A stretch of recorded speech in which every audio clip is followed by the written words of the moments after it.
This is ACOFAE.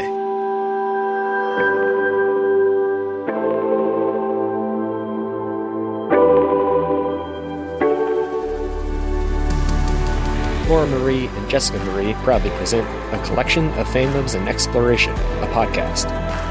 Fair warning, everything the hosts say is explicit, full of spoilers and adult content, and shall not be used against them. They have opinions. Let's try not to drag anyone for expressing themselves and just have fun for an hour. We all deserve it. This episode contains spoilers from Kill Bill Volume 1 with mentions of Scream and Machete kills. For full list, please see show notes. There are also conversations surrounding sexual assault, parental death, and miscarriages. Hi, everybody, and welcome to A Court of Fandoms and Exploration, your weekly deep dive into the fantasy, literature, and fandoms that we love. I'm Laura Marie. And I'm Jessica Marie. And today we are discussing the cult classic Kill Bill Volume 1 from 2003. Jessica, why are we doing this?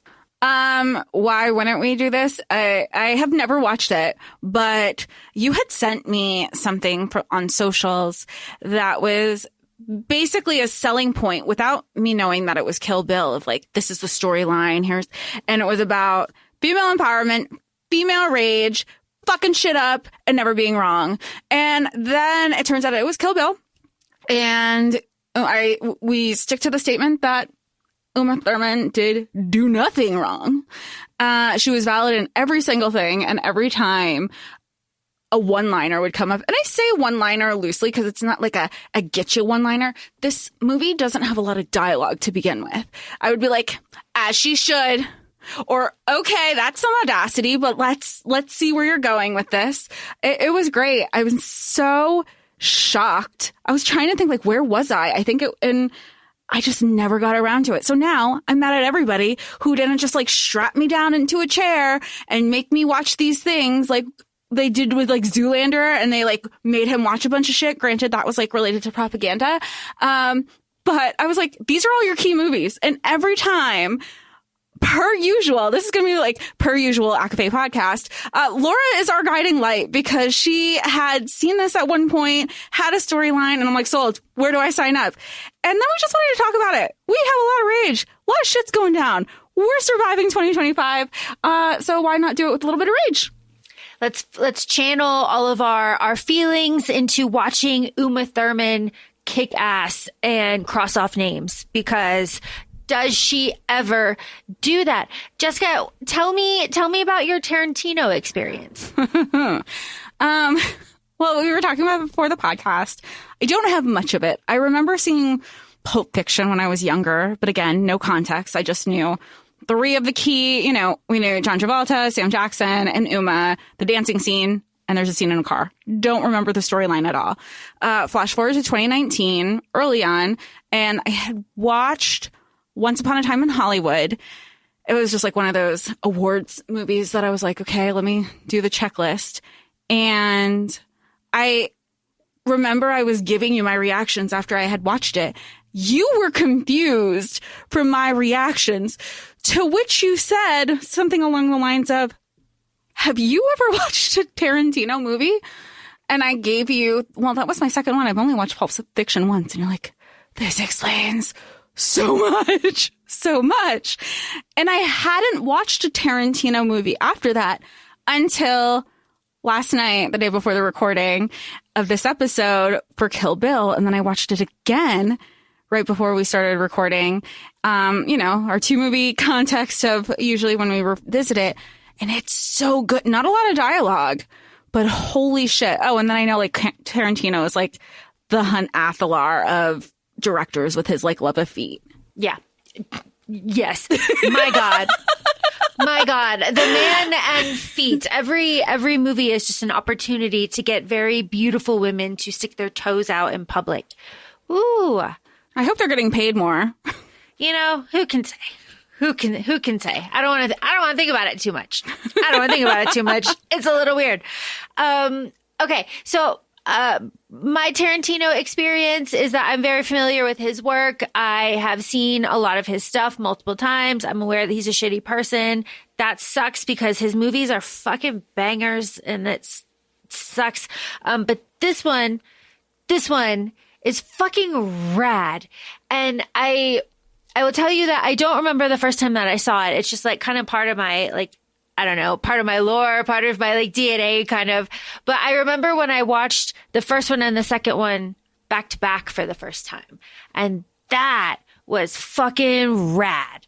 That was so cool. It was just like one of those experiences where you're just like, all right, next, because this is so good that you immediately just want to know what happens. Well, and we watched this, we streamed it on Hulu, like not an ad. This is just like where we found it. It was part of the subscription, so it wasn't an actual buy-on. And it clocks in at an hour 50. So, an hour 50, that's to the end credits. So it's less than that. So it's a really, the story's really tight, like basically in an hour 45, which is great because I feel like this movie, if made today, would be much longer than that. But I remember at one point I was like, okay, she has her list. We're crossing out lists. And then there was fight sequences and we'll get to those. And I was like, wait, we're only on person number 2. I don't think we're getting the rest of them because again, watching this now, I know that there's different volumes. I know this was Kill Bill. And then when I rewatched it, I was like, okay, it says volume 1. So it was always meant to be set up into this franchise IP in a way, as opposed to let me write the first one, see if we're going to get greenlit for like more. And then, so watching this, I was like, okay, there are certain scenes where, Uma's not going to die because we have other episodes, or I say, other volumes. So that's when I was like, oh, we're not going to get them all in this one. Again, it's been out for 20 something years. So context, but all this time, still not spoiled. But pop culture references, there's so much to draw from here. So many things. This inspired so much cinematography. This inspired so much pop culture. People have Halloween costumes, and that's always like a huge symbol of like cult classics and like where your staple is in pop culture, where every character can be like, you can portray those characters for Halloween. Yes. Very easily and like very easily identifiable. That yellow suit and the samurai sword is just like instant. It's so good. And one of the things I remember when we first started watching, because this is like so much happens within the first 5 minutes of the movie.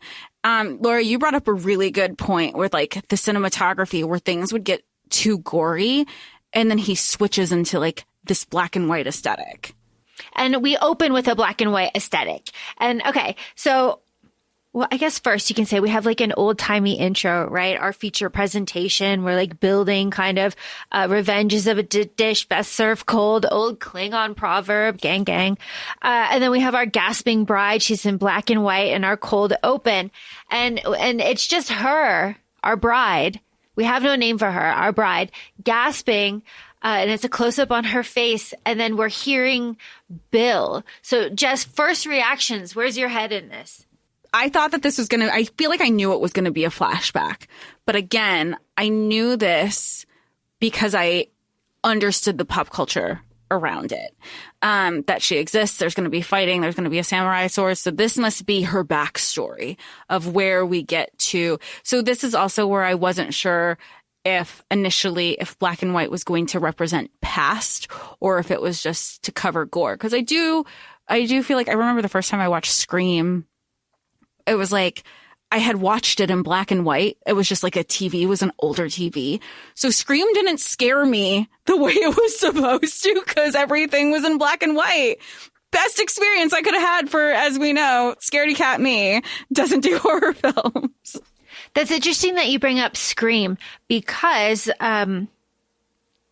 I feel like you had a very similar experience watching this that editor Sam had to watching Scream for the first time. So where you were watching this and you're like, oh my gosh, there's so many references here. I understand so much. Everything is clicking for me in like ways that I wasn't like really sure before in like weird, strange ways.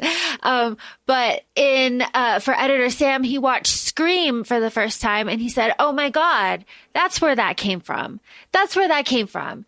Oh, that's where that quote came. That's why everybody says it that way. That's why horror is the way that it was for a while with slasher movies, because Scream came in and just tore the whole thing like on its face, like with Drew Barrymore, like that whole thing. So it's very fun to hear you kind of say the same things that he did in a different genre of film. Oh, that's so fun. Did he watch it recently, or is it just like when you first watched it together? Was it one of those like Laura Exposures 101? Yeah, it was. It was a Laura Exposure 101. And it was relatively recently, within the past 5 years. Yeah. Oh, okay. Yeah. Wow. Again, Scream, it was just one of those ones where he had seen everything after. Not the Scream franchise, but like all like other slasher movies, other horror movies, but you didn't see the original. And the original is like a banger. And the parody movies. Yeah, all the parody movies. What was it? Not Another Scary Movie. Like, you understood, like, there's so many references that are pulled from that. Oh, that's so funny. I didn't even think of that. Yeah, so it was great.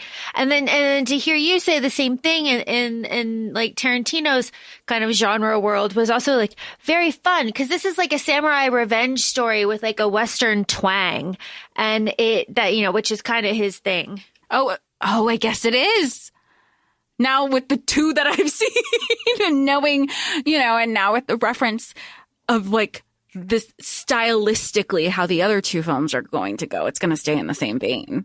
Yeah. Oh, it's good. It's good. Okay. So we have to start with Bill and his voice here. Do you find me sadistic? Right? And he's wiping away the blood on her face. She has no name on her face. No, kiddo. This is me at my most masochistic, and he fires the shot into her head as she is telling him that the baby that she is currently pregnant with is his baby. Boom. And then we have such a fucking fire ass credit roll with who's it? Nancy Sinatra, Bang Bang. Oh yeah, I mean, it's a great time, because I was singing, I was like, I know this song, and y'all, I know we've covered Taylor Swift. I know we've like talked about like us being fans of stuff. If I tell you, like, you're going to learn, and I've said Gaga's my favorite. I know this song because Gaga has this, like, a couple standards album where she does jazz classics from the Great American Songbook. And I was like, why do I know this song? And then she goes, Bang Bang. I was like, that's why I'm like singing it. And I go, it's Gaga's, because I know Gaga's Bang Bang song. And she gives Nancy all the credit. But it was so good. And then this is the opening scene. I found it very interesting. You're getting an introduction of understanding that there is a group of people called the Deadly Viper Assassination Squad, and they're telling you who is playing what role. But they never mention Uma. And then I also realized, again, these are like the nuances that I bet you like Tarantino had come up with. He's introducing the people in the order in which she's killing them and who they're played by. So now, again, to go back to like the old school of it all, it's the introduction of Orin Ishii is played by Lucy Liu, and Vernita Green is played by Vivica A. Fox. So you're getting these introductions of people, not knowing, again, until you go back through the rewatch. Because I think I was just like doing something else. I was starting the movie while I was like wrapping up something else. And it's the opening credits. So I wasn't thinking to pay attention. And when we say that there wasn't a lot of dialogue, I was like, maybe there's going to be something when I start over again. I picked up on the order that we're introducing the characters is the order that we are introducing the way that she's killing them, because in those opening credits, they don't reference Uma Thurman. Yes. And it's little details. And again, here's the thing. We're not fangirling Tarantino because he's a bad person. I am, however, fangirling stylistically the making of this movie because it's fucking badass. So that's, its own complicated thing. I know. It's like, because it's like you don't want to feed into like, oh, I can separate, because people say that same film thing about bros, like separate the artist with the art or the author in the book. If the author's a shitty person, but you're like, oh, they write a really good book, then no. But no, so this is the same kind of thing, but like, I really just want to focus on Uma and her character and like female. And I'm like, female villain? No. Female revenge? Maybe. But the revenge doesn't seem bad. So justifiable. It's all very 100%. justifiable. It's all very justifiable. Okay. So chapter 1 is actually 2 because Oren is 1. Okay. I was wondering that because when we get to chapter 2, I was like, was the intro chapter 1? I didn't see chapter 1. So, but then when you get to Bernita, her name is on the list too. And I go, okay, so this is like that back and forth where we are in the timeline, because ultimately we know Uma's dying / and or dead based on the intro. But then we see her walking up to this house in Pasadena, RIP Pasadena, with your California fires. We're so sorry. It was really sad. That part I was like, oh man, these like nothing exists there right now. But she's here to seek revenge. First thing she does. And I liked remember like the 1960s Batman music? It was like, like when there was like, yeah, that plays, and then Uma pops her. She pops her former squad member, Viper squad member, in the face. And respect, because she knew I had it coming. That was long overdue. Also didn't know you were alive, so holy shit. But like, what an entrance. And they immediately get into it. They have a whole fight scene. They have a whole fight scene, an amazing, choreographed, violent, realistic fight scene. One of my favorite moments in a fight scene is very small when Vivica A. Fox pushes over her glass, like shelving, and it falls and breaks on Uma. Uma gets up and her hands she's very like conscious of the glass. And I find that because on movie sets, a lot of it is safety glass, there is no reaction when there is glass around. Like, you know, people are like stepping on it and crawling over it, and you see that you're bleeding, but there isn't any like, it's supposed to, like, glass is horrific, right? Like, being on glass is horrible. So she's very like that. And it's just a very small, quick acting decision that points it in the realm of realism. And there are other directing decisions that point it in the realm of just like pure samurai movie. Yeah. But I feel like this isn't the only time in this movie that Uma acts those small things, like when she's in the hospital and she wakes up and she's looking at her hands and she could read, you know, your fine lines, and she realizes, okay, it's been 4 years. Like, that's how she knows her length of time. But then also knowing that with her flashbacks, she's remembering, okay, the last time I was cognizant, more or less, I was pregnant, touches her stomach and realizes she's not pregnant anymore. And like that feral scream that I can only imagine what is going through her head, because we know in the beginning of the movie, she didn't have an abortion. She was far along in her pregnancy.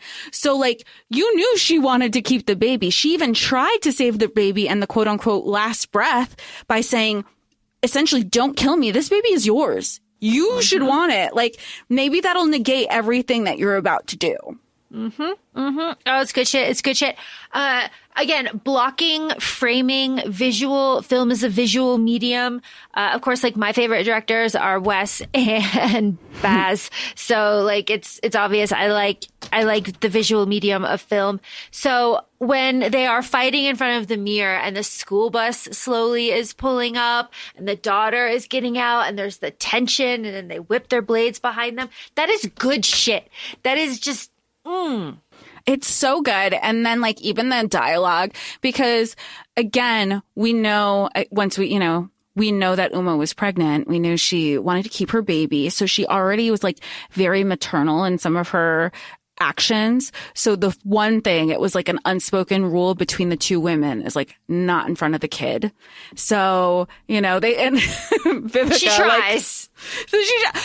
The dog did it, and the kid was even like, she's 4, she goes, Barney did this. She's like, go to your room. There's a lot of glass. You don't want to step in here. This this is mommy's friend. We're just catching up. And she's like, I'm not buying anything that you're trying to deliver to me. Did you notice that the cereal box is called Kaboom? No.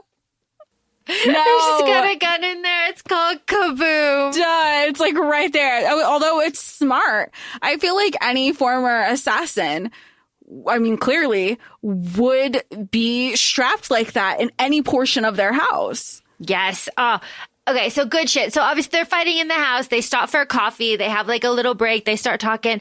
Vivica is like, do this for the sake of my daughter. And Uma is like, bitch. Yes. Bitch. You thought. No. I thought, because she was like, oh, because Vivica goes like, don't bring shit around me and my baby girl. And I was like, that's rich, coming from you were part of the group that attacked her on this wedding day, knowing full well that she was pregnant. So I love that Uma was like, you can say a lot of shit to me. Do not think that you getting knocked up is going to change anything. Or what do you think? You're like, she goes, Vivica goes like, I'm changed. I'm not that person I used to be. And Uma goes, great. I don't care. Which, me for fucking real. Great that you changed. That doesn't change the shit you put me through and what I'm currently going through, because that 4 years difference for you, I just woke up when my muscles decide to not be atrophied anymore. Yep. Mm-hmm. And she kills. So Vivica shoots her with the gun hidden in the cereal, and Uma reacts, distracts her, and just knifes her straight in the fucking chest. And then right in front of her daughter. Oops. Oops. Well, in fairness, it wasn't in front of her daughter, but the daughter walked in on it. And Uma's like, I tried to avoid it. My bad. If and when you're ready to talk and you're not over it in a couple years, I'll be around. Which I love the confidence that Uma has in this moment, because she's like, I'm on my shit. I'm going through my list and I'm going to beat every single one of them.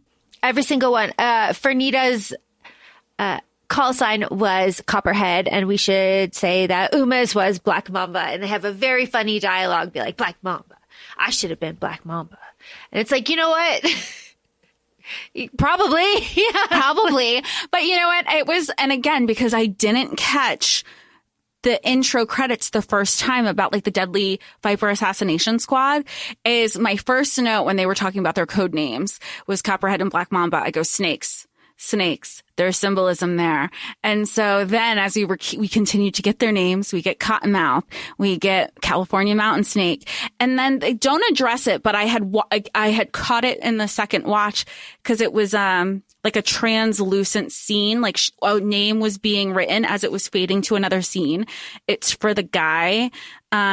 His name was going to be Sidewinder, which is another type of snake. And I feel like, I don't know if that's like common knowledge to know a lot of types of snakes names. But like we've mentioned on the floor, we grew up in Florida. We know lots of different types of snake names because we got to be aware of what kind of snakes that were around.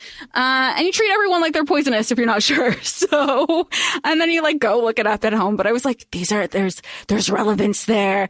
And then when I get to the fact that they were like the Viper Squad, which is also interesting because a viper is a type of snake. So to assume this group is under one type of snake, it was just, those are little nuances that I wonder if that's going to show itself later in the other movies. We will see. I'm a nerd. We're established. We will see. We have our voiceover that revenge, can take over, all this stuff. We see Uma crossing out Fernita's name, and Oren's name has already been crossed out. We go to our next chapter, The Blood Splattered Bride, where it is essentially just the crime scene, and we see the crime scene from a different perspective. We see all of it. We kind of see exactly what's what. And Uma spits up blood because she's not dead. She is not dead. And then we are in a hospital and we are whistling. Jess, do you know the tune? I do know the tune. Hold on. Let me see. So that keeps happening. And we meet our next assassin, assassin of Bills, Elle Driver, who is played by Daryl Hannah. The one and only. I saw Daryl, what? The one and only. The one and only Daryl Hannah. I honestly don't remember. I didn't realize that was Daryl Hannah. I knew him from Splash. Like, everybody, I don't know. I feel like no matter, even though the movie came out in the 80s, obviously we didn't watch it in the 80s. We watched it when we were born and like could understand it. But it was like, it's a classic. It is a classic Daryl Hannah, Tom Hanks movie. I mean, and then if you're like, love fantasy, who doesn't want to be a mermaid and also live in New York? Though I don't know about swimming so much in the Hudson. So it was like, it was always like, oh my gosh. I was just so shocked that she was there. And iconic costume, iconic whistle. It is a moment. And honestly, one of her lines made me feel like, oh, female friendship, womanhood. Like, she's like, I'm doing you a service. We never get to die in peace. So I thought this time when we're first introduced to this character, it was she found out that she's just in a coma and just like, just there. Let me do this service to you. Granted, I don't know why I thought this was still the beginning of the movie. But the one thing I did pick up on is you could walk into anywhere with confidence. No one's going to fucking stop you. Where's security? You know how many in hospitals now you have? But again, I don't even want to say, oh, it was 2003. 2003, this film was made, which is after 2001, which is when 9/11 happened, and security was ramped up everywhere, no matter where you go. So it was just a different, again, these are like the logical parts of my mind where I'm like, question. So I think that's really interesting that you kind of went into it like, oh, she found out she's going to do this as like a service, but it was Bill. It was Bill. It was an order from Bill. And flipped out when she couldn't kill her. Yeah. Bill has what was one of my notes? Bill has a chokehold on these women and he's gaslighting them all at the same time. Mm-hmm. Mm-hmm. Oh, something to bring up is when Uma and Fernita are talking, she's like, Bill always said that you were the best woman he ever saw with a blade or something. She turns around. She's like, fuck you, bitch. He didn't qualify us like that. So like, that's also kind of part of the lore of Bill. Like, he wants them to work together, but also, this is like way they don't want women to rise to power and know their strength in numbers. Because if we're divided and not in, like, look at our, even just like our economical power when we come together. What a force. So if we keep us divided and catty and kind of like on our toes against each other, there's not going to be any unity there. Well said. Daryl is our California mountain snake. We love her. This eye patch is iconic. It is amazing. It is raining. It is storming outside. What we will not do is sneak into her hospital room like a rat in the night and kill her in our sleep, because that will lower us. Come home. I love you very much. I love you too.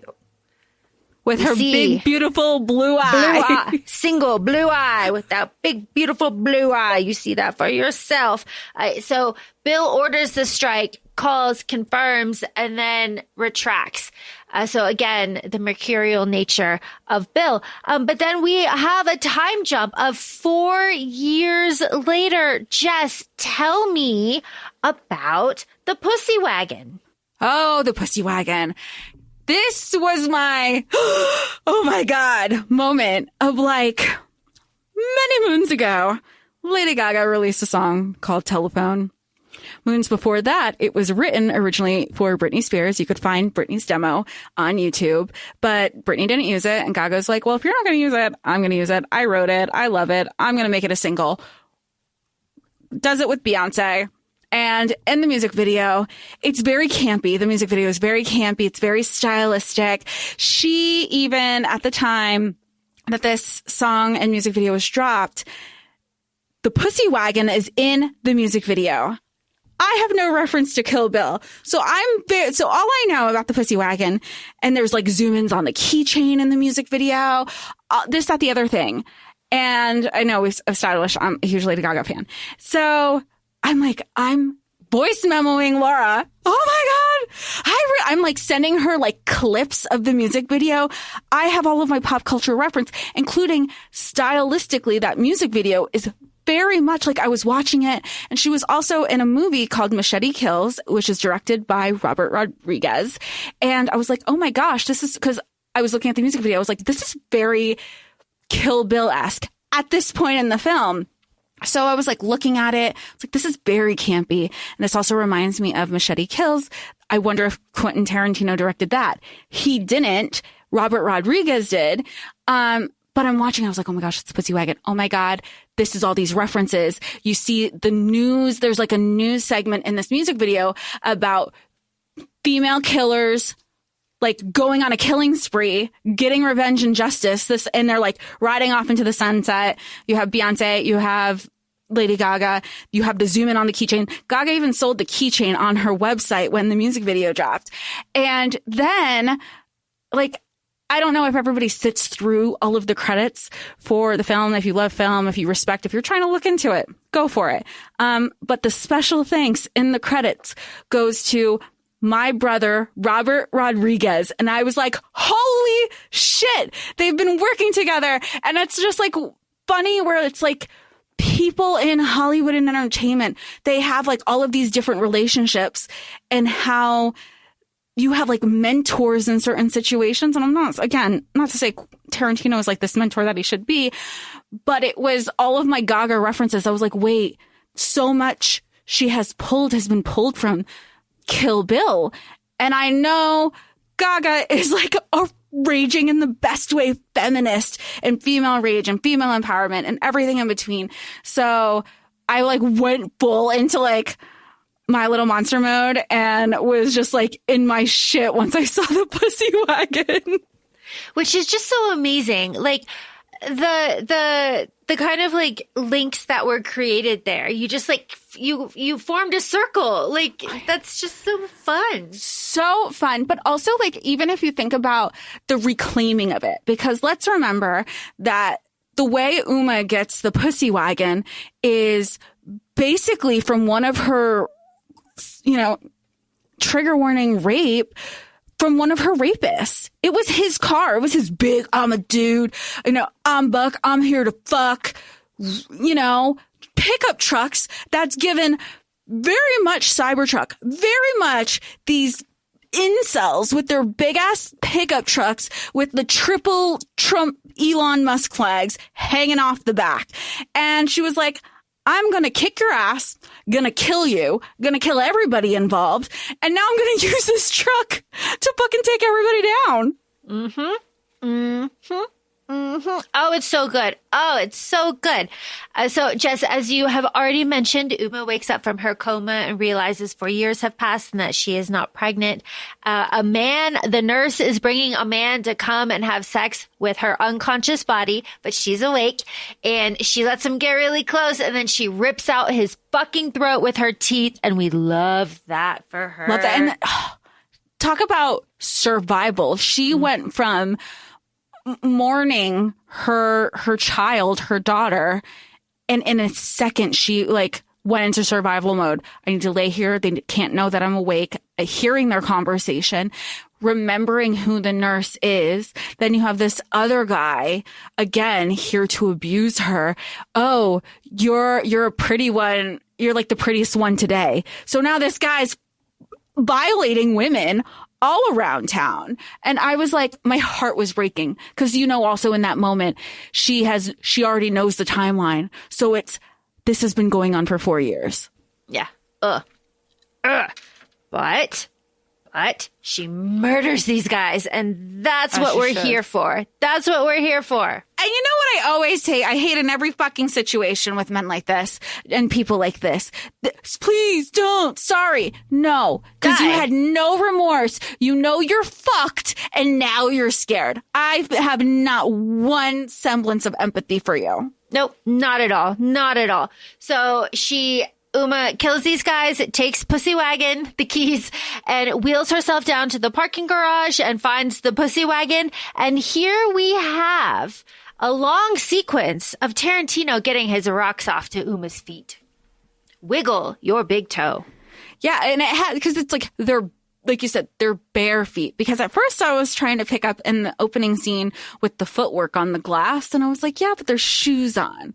But then I was like, maybe it's like a brand thing because they're Asics. And then again, credits. Their Asics are noted in the credits. I'm telling y'all, if you're film nerds, like, this is the shit that you like eat up. It's good shit. So we have a long sequence of focusing on her bare ass toe. Just, wiggle, wiggle, wiggle. But that puts us into our anime origins of Oren Ishii and our like flashbacks of like the cunts who did this to me and the dicks responsible. Like, that's good. But Oren Ishii, Lucy Liu, everybody. Wow. Her story is incredible. And again, justifiable. Oh, yeah. In these, there is not a moment. Every time we're like getting more background and more context of Oren's backstory, I'm like, as she should. Yeah. As she should. Yeah, she did. She watched her parent, she essentially watched her parents die at the hand of the Yakuza, at 7 and barely made it out alive only because they didn't know that she was in the room when the Yakuza were killing her parents. And she made it her life's revenge to get back. She's like, I'm going to clock that face.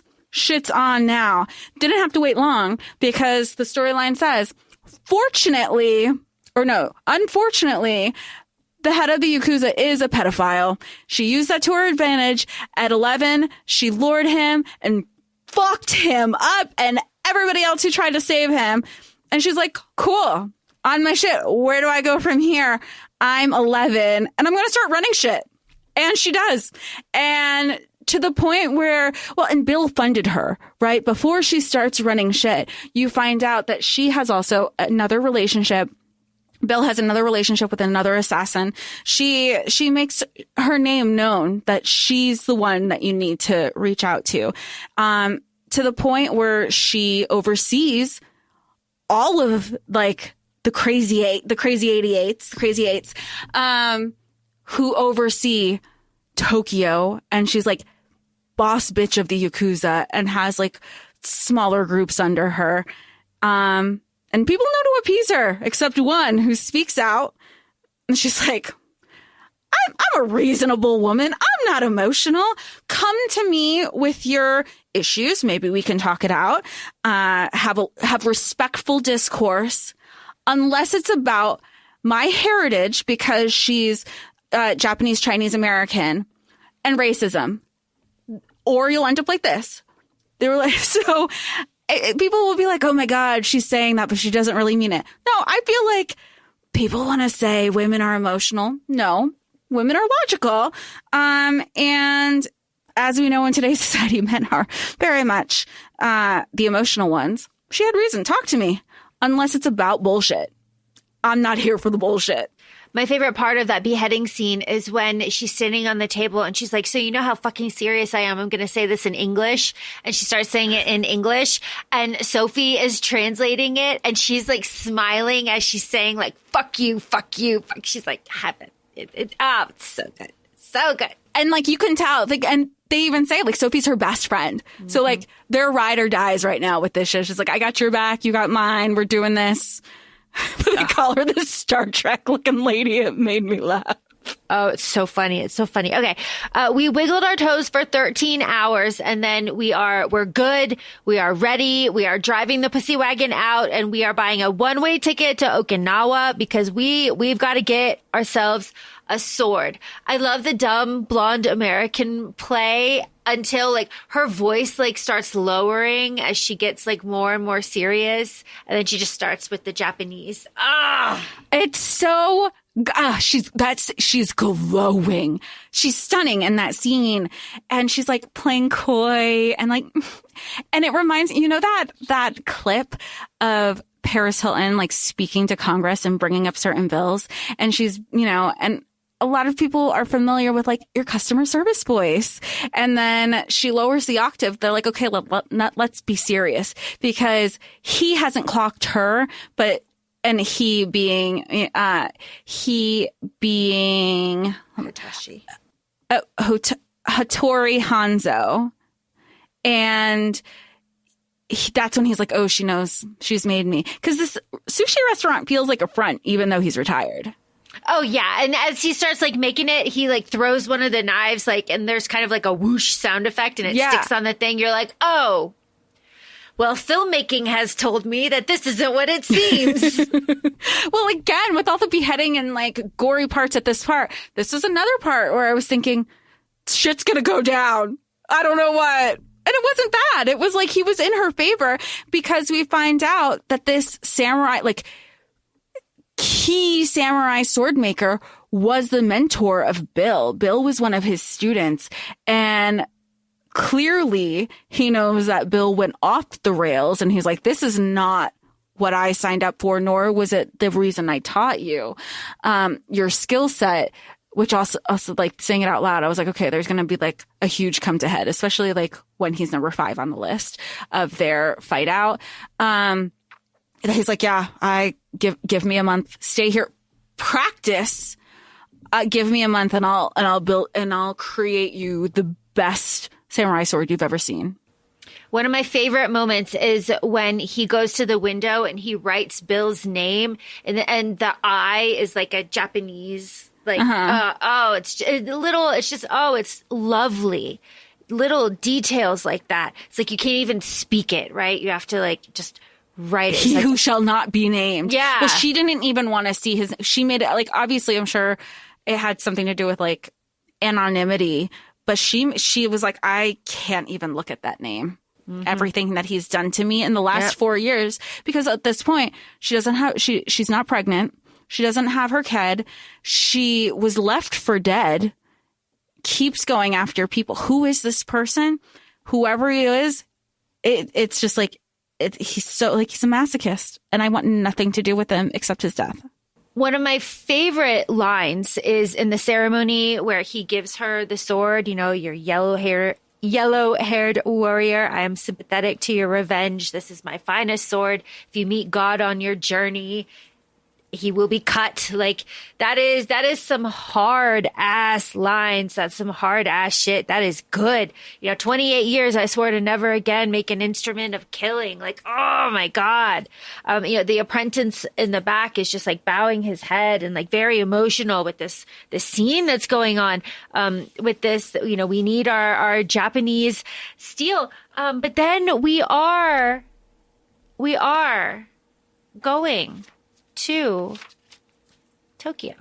We gotta go to the House of the Leaves. We have to go to the Blue Leaves. We have to go to the House of the Leaves. And then we have the scene that just talked about, our beheading scene, where it says like Bill did like fund her to do this, but she's the one that like holds it. Like he backed her, but she holds it. So, that's good. We are in now the yellow motorcycle, the jacket, the helmet, the outfit. This is the iconic outfit. We're in it now. Is this where we have to, I'm assuming we have to suspend reality a little bit, because she's just very casually just carrying around this samurai sword like it's nothing. Like this is a regular thing that happens in Japan. Again, context of a samurai revenge Western. So what are the men carrying around in Westerns? Guns. On their hips, right. So like context for that, right? Like I hated Westerns growing up too. So I had to watch like Butch Cassidy and the Sundance Kid for something in school, and I was like, I'm miserable. I hate everything about this. So we're flipping that too, right? So like open carry for men and like West, here we are. Fuck you. Like here even in the opening scene where she has her thigh guard, like she's strapped on her thigh, exposed. It's over her jeans. Mm-hmm. Yeah. Like Here we go. Like, no one's fucking around. Everybody's aware of what's going on. I love this. It's so good. You know, we have, Uma, I almost said her name because I know her name, but fuck. We have Uma pull up. We learn it in the next one. Pull up, and she's in the yellow outfit next to Oren and Sophie. There is an unnecessary shot of Sophie's red painted foot in an open toe, sling back heel, push down the gas pedal. We don't need that, Quentin. Why is that there? It was just for, at first it was just like, for him. It was for him because at first I tried to justify it like, oh, look, we're badass women who can drive in stilettos. Now I'm like, I drive for safety. I'll switch into a heel when I get somewhere if I have to. That's what I thought. And it's like a red toe. I mean, her feet look great, but like you said, it was like, it didn't add to anything. I thought, again, these are all my assumptions going into this. I thought she was going to clock her. Oh, yeah. Sophie was going to clock Uma. And I think I know her name because I read the lips and I kept trying to be, it's either Beatrice or Patrice. That's what I've come to guess. Incorrect on both counts. Okay. Incorrect. I was like, something. But then in the realm, but not quite. But I remember, like, I thought it was cool that they were beeping out the name because I was like, there's context there. We're not supposed to know her. You're not supposed to know. Yeah, you're not supposed to know. It's and like, then I would try to cheat and read the credits, and the credits said The Bride. And I was like, ah! Yeah, like they're onto you. They know. They know. Oh, so fun. So fun. Okay. So the thing with Sophie is that her ringtone really sticks in Uma, the bride's head, because that's what she heard when she was getting killed in El Paso in the chapel 4 years ago. So, you know, everything's kind of like, you know, coming together here. So the ringtone is what alerts her. So we are shown Oren and her Crazy 88 posse being taken to a private room in Tokyo in one of the clubs, and the owners kind of bustling around, making sure that all their needs are met. We've read a lot of stories where that happens a lot. So that is very fun just to like see it out, because like there's a lot of books that we read where this story takes place exactly. So very fun. But in this private room, something that I love is Oren senses Uma outside the door. She fucking clocks her and sends the dart. And this is where Uma realizes her skill set is still on point too, because she's like, oh shit, she's on to me. And that was fucking close. Mm-hmm. And so, but Lucy Liu knows, Oren knows. Lucy Liu is such a badass, because this is around the same time as Charlie's Angels 2 also. So she's still like kicking ass, taking names in these roles, and unapologetic in how she fights, which is incredible. But she sends her personal bodyguard go after her, or to check on what's going on. And Uma almost slips. She's hiding in the rafters, almost slips. And she's scared. One, because this is was not part of the plan. But two, she knows that she could be made, and she was just like not prepared in that moment just yet. And this is the first test, right? So like our movie started and like we, the viewers, started with Vivica A. Fox, but Uma in her storyline started here with Oren. So this is her first taste of combat after getting the sword, after the 4 years, after the coma. This is number one. So the fear, I think, is also like, well, shit. Like, I have to be better than this. And these are people that arguably they were coworkers. Yeah. They did this all together. And they all fucked her over. And she says that one line. She, you know, talks about Oren, and in that chapel, Oren killed, you know, 9 people, including her unborn daughter. And it should have been 10. And I was like, 'cause it should have been, we wouldn't be here if she killed Uma. And I love that. Uma's like, she's done fucked up. Done fucked up. So Uma gets out of there calmly and goes to the bathroom to kind of like assess, change, get herself together. And she hears fucking Sophie's ringtone, and she sees red. And here, Jess, I told you before we started recording, but I let out a fucking gasp the first time I saw this when Uma calls out Oren and Oren comes out, and then she fucking cuts off Sophie's arm. I was like, oh my God, I wasn't expecting it at still surprising every time I see it because Sophie's just flailing around in the back the whole time. That's acting, people. They said action, and Sophie acted her life away. She never died. That blood kept squirting. She kept going. And I was like, she's still twitching back there through all of the different fight scenes following this moment. And it hasn't died. And I was saying to Laura, I was like, there's this movie. It's old. Austin Powers, the second one, where they like throw somebody off of a cliff and he's still flailing when they meant for him to die. And that's what this felt like. I was like, she's still back there. And then even at the end of the movie, she never lost enough blood, apparently. Suspend reality, people. That she's at the hospital and they're still able to save her. And I think it's so funny too, because at the end, after all these fight scenes, Uma's like, pick yourselves up and leave, except, leave your limbs. They belong to me. Except you, Sophie. Except and you, Sophie bitch. stares. She stays. She's like, okay. Oh my God. Okay. We'll get there. It's funny. It's funny. Okay. Self-preservation after a loss, after she was just attacked for losing her arm. She really wants to live. Okay. Good for y'all. Good for you. Okay, it's amazing. So after Uma cuts off Sophie's arm and she's flailing or whatever, it's so good. It's so samurai. It's the music swells, the crowd like is in shock for a minute and then disperses. The camera goes like tight. Everything is really good. It's filmmaking, right? It's really nice to see like this. And then Oren starts sending out her goons, right? And she spectacularly murders all of them. Like the fight scenes are immaculate here. Mwah, chef's kiss. Part of me during this scene, I was pulled in two different ways. And I feel like this is maybe like very like Libra moon of me. Part of me was like, why can't you do it yourself? You got to send your henchmen. Like, how good are you really? And then the other part of me, I was like, I don't have to lift a finger. I wouldn't either. Yeah. Why would I? And then when we finally get to the one-on-one scene, I feel like we find out why. Mm-hmm. Oh, okay. Good. So that is solidified. Okay. That's what I wanted to know. Oh, it's good. It's good stuff. Okay. So as she's killing all these people really spectacularly, she takes on Gogo, she takes on the goon, she takes on the general.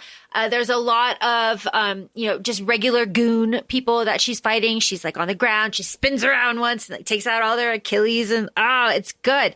It's really good. Gogo's the best one. Gogo almost gets her. Yeah, is the best adversary. And she even like says it in a way of respect. I see our reputations precede us. Mm-hmm. Like, I finally have somebody who's worth this match right now. Because every person prior to Gogo, she's taken out their samurai swords. She's doing it with ease. Because if we do it right, we can take men down all the time very easily. Yeah, and Gogo is such a challenge. Like, if it weren't for the board with 2 nails in it, right, like within grasp, then she would have been dead. So yeah, and she knew it too. Her acting in these parts, because her eyes are red, so it made me like, those are those behind the scenes questions that you're like, how did you do that? Were you really being choked? Was it like, where people have like tricks to cry or something? Like, she obviously wasn't really being choked. So what's your trick to have reddened eyes? Did you get really high? Like, what did we get to this scene? It's like, how? We also have just like the like film, the blocking, like all the lights go out. We're fighting in front of the blue tiles, right? She also spanks the hell out of a kid. It's like, what are you doing here? Go home to your mother. Oh, that's good. The general, the fight with the general. And just as you said in the beginning, when it gets too gory, he switches over to black and white. So it's not as difficult to watch. It's excellent. The general falls into the bloody pool. So good. Everybody is like moaning on the ground and like crying and in Japanese. Leave the limbs that you've lost. They belong to me. Except for you, Sophie, you bitch. You stay right there. It's so good. But then we have our final fight scene, which is Oren and Uma out in the snow in the back of the restaurant. And that, wow, How gorgeous. Yeah. And I love that Lucy Liu's like, okay, you want to play samurai white girl? Let's go. But you know what? You're also going to die like a samurai. And again, context clues all of these years later.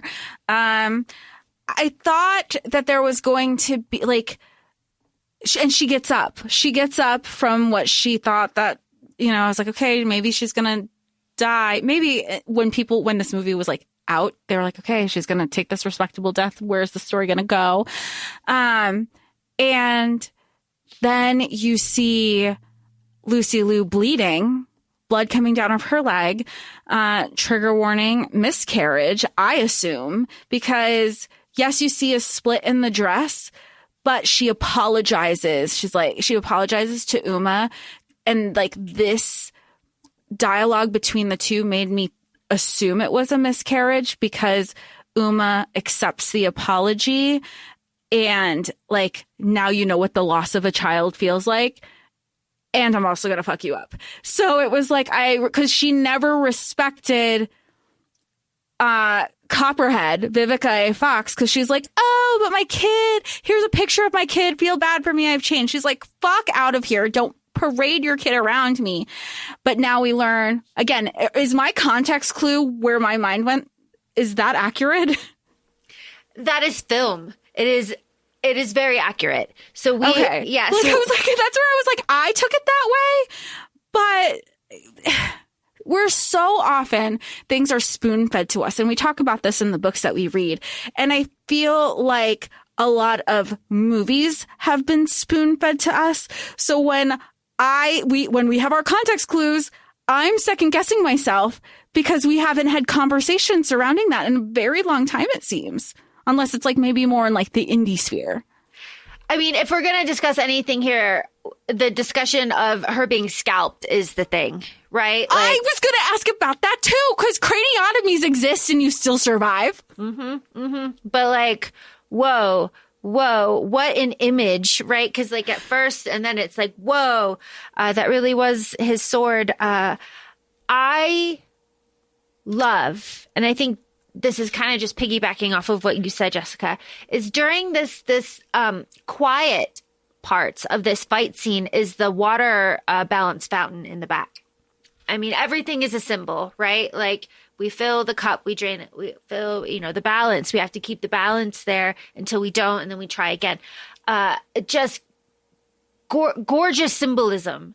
And kind of just like showing of these two women and what's happening and the respect and the disdain, but then the like apologies and the respect and then the like, get up, are you ready? Come on, like attack kind of situation. I find that fountain to be louder than anything else in that whole scene just because of what it kind of represents. And I love it. And it's needed because then if you're not hearing it, it's shown once at the beginning. So you know where the sound is coming from. And it's in focus at one point, then it's out of focus. And then you never see it again, but you hear it constantly. At no point in this movie did I know what was going to happen because I thought because of the respect that was going to be here. And after Oren's miscarriage, there was going to be like this, we're going to get Bill together respect, like sisterhood. And even though we've been on this female rage, there was still respect, but you still fucked me over. And I appreciate the follow through. Fool me once, fool me twice. I'm not going to give you the chance, right? Like, it is what it is. Sophie gets thrown into the back of the trunk and then thrown down a hill to the hospital. Love that for her. Very funny. And the hospital attendants never looked up the hill that she was still parked. She didn't even drive off yet. Nope. She's just like, hey. And then we have Bill. Bill is in the hospital. So Bill's come to Tokyo. Bill, Sophie, I'm sorry. Bill, forgive my betrayal. She left me alive for 2 reasons. I love I just love this because we get the first reason and then we get Uma coming back. Like I said, I'm going to let you keep your wicked life. Reason number 2. Like, it's just very funny. Like, it's just very She's like, funny. I have nothing to hide. Yep. Actually, let him know I'm coming after his ass. Tell me info about all of the Vipers, where they are, what they're doing. I want you to tell Bill in person, and your deformed body is going to be a symbol of my mercy. I want him to know that I want him to know that I know. I want him to know that I know. And then I want everybody to know that I know that y'all are going to be as dead as Oren. Oh, that's good shit.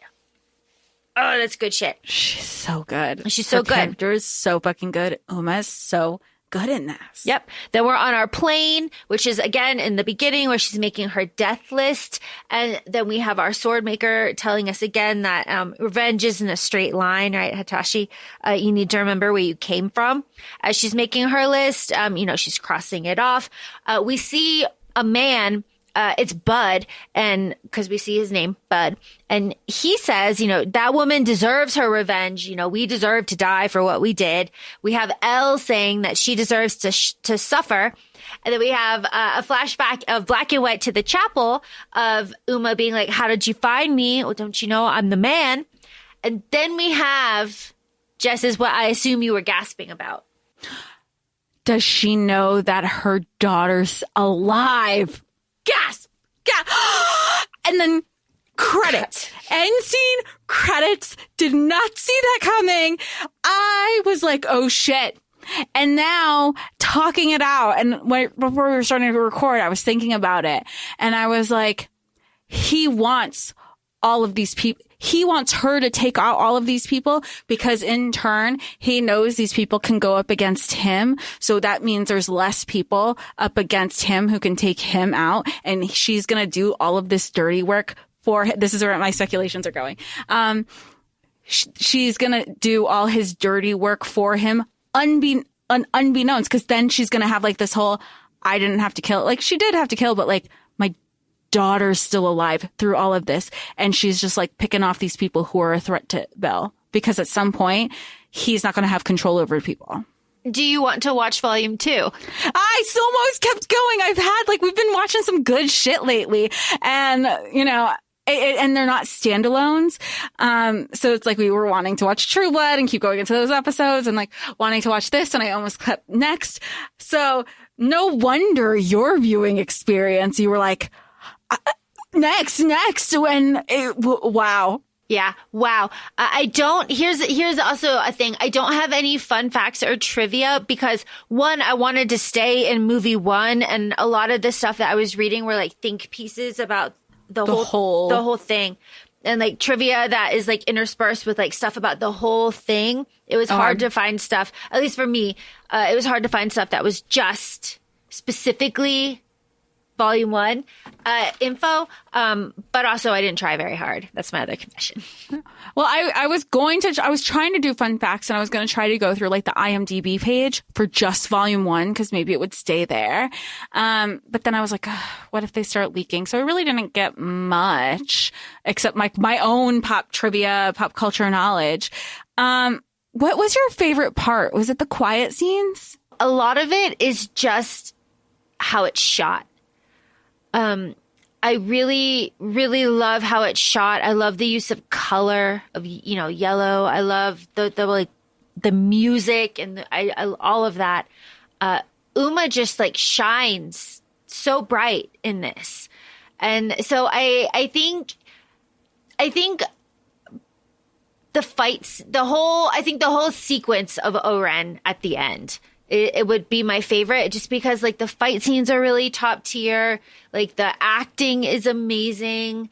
Everything is really spot on. There's like some comic relief with the way that these people are killed. Like it's not supposed to be, it's supposed to be kind of funny. Like, and it's like you're entertained.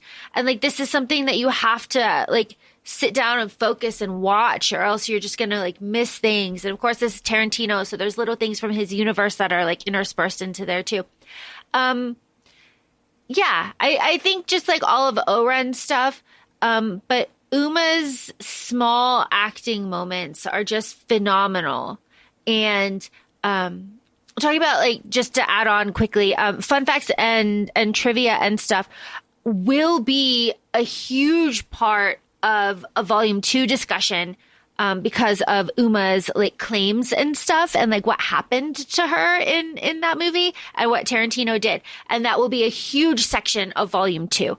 But we're not there yet. We're in volume 1. So Jess, what about you? I like anytime Uma stood on business. Honestly, I don't feel like it's depicted enough in media. I'll say visual media. I think because I feel like we see a lot of it in the books that we read, or even in the books that we read, we're like, wow, she's better than us because we would have done it this way. But it still allows for that conversation. But to see the follow through, I don't know. I can't. Maybe it says something about, like, who we are, but I was like, I don't think she did anything wrong. I think everything was justified. I think she should be judge, jury, executioner, because that is the time that we are in, and nobody was going to do it for her. And she knew that she was going to have to do it herself. And, there's something really powerful in that. Yeah, there is something really powerful too in just being that good, just like, yes, I can walk the walk, talk the talk, and I have the skill to back up anything that I'm going to say. Like, attack me with everything you fucking got. Let's go. And you're still going to lose. You're still going to lose. Yeah, it's nothing compared to what I could bring to the table as one person, because she especially against Oren's, like, her closest crew, and then the goons, she's like, did you really think it was going to be that easy? And she was like, kinda. Yeah, actually, for a second there, I thought maybe. For a second, I thought, I'm excited for doing, I might just watch it. Y'all, if you're listening, let us know if you want us to cover the second one. I want to continue this journey of Uma being a badass. Were you ever, I was going to say Kill Bill, were you ever the bride for Halloween? Because No. I feel like you would have rocked that. Yeah, no, I never was. Here's the thing. This movie is full of such talented people that can do such talented things that me personally, I feel like, what business do I have? I can't even pretend to do that. Like, why? I'm not going to get in my yellow suit with a samurai sword. I'm just like, I'm not going to fuck up anybody's day. I feel like you would rock that. No, at least at home. Oh, no. But again, and there's like another outfit in volume 2 that is very iconic as well. But the yellow one, because it's the first one, is what sticks. It's just full of such lovely pop culture moments that my joy, because again, we're surviving 2025 and we're finding joy outside of our particular genres. You missed this.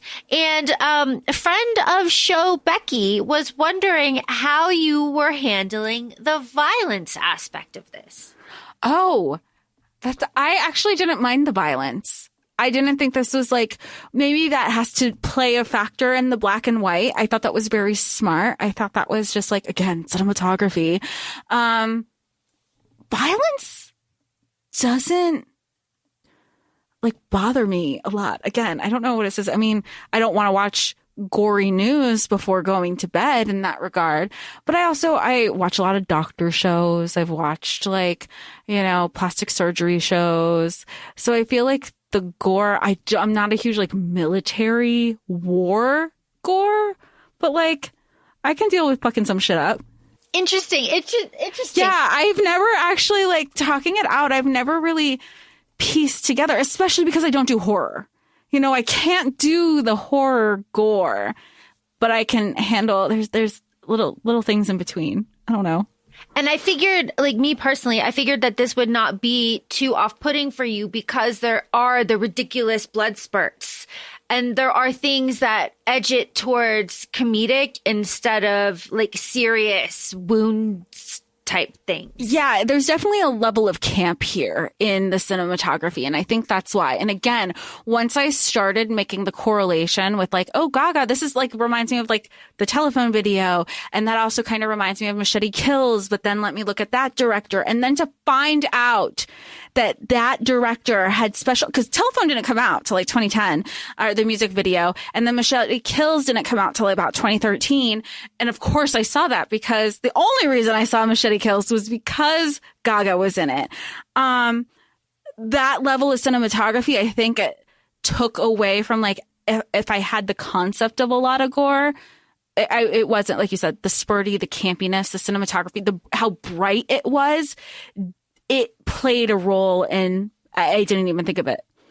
You know, I was really expecting everybody to get beheaded. So when it wasn't happening, I was, you know how we talk about expect the worst and anything better than that is better and you're pleasantly surprised. I expected beheading left and right and it wasn't. So I was fine. I was like, okay. Oh, that's so interesting. I'm so glad that I remembered to ask that question. Thank you for indulging. Was she excited that we were going to chat about it? Mm-hmm. Everybody has like seen all this shit but me. We're going to have to start making a list. Like, did you see this yet? Okay, we're going to have to go back and forth because we did that with our Princess Diaries 2 episode. Mm-hmm, mm-hmm, mm-hmm. That being said, feel free to follow us on Instagram or at ACOFAE Podcast. We're also both currently on TikTok, ACOFAE Laura and ACOFAE Jessica. And let us know where you want to see us too, what socials you're on. We're exploring. It's 2025. Survive 2025. Talk to y'all soon. Thanks. Bye. Bye.